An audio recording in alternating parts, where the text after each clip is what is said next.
First, we started with our rough draft sketch.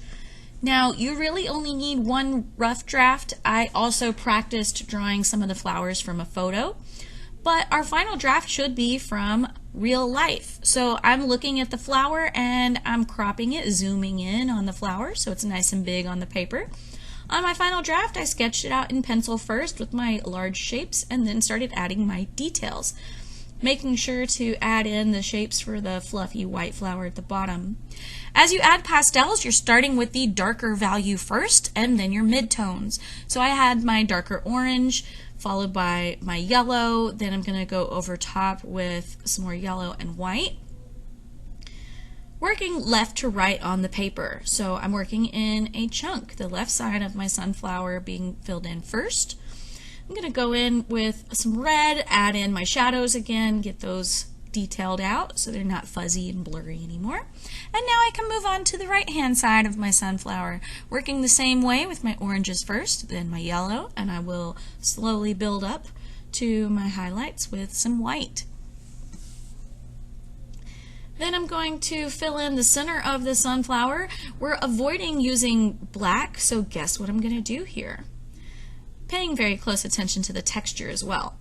The middle of the sunflower is fuzzy, so I'm using stippling technique. Mixing complementary colors will make brown, so on top of my greens, I'm using red. Stippling again, just going in the opposite direction, so it's almost like cross-hatching. I can go back and add a little bit of brown on top as well.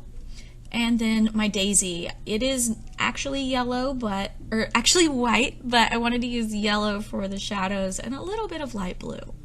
The center of the daisy is yellow with a little bit of yellow-green. And then those fluffy white flowers, I'm using some light blue and white on top with green for the stems. Adding in my little petal I forgot there, and next is the background.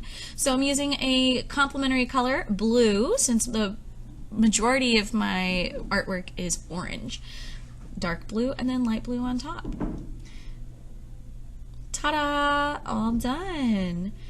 I made sure to use scumbling in the background to blend so that it's, nice and blendy. All right.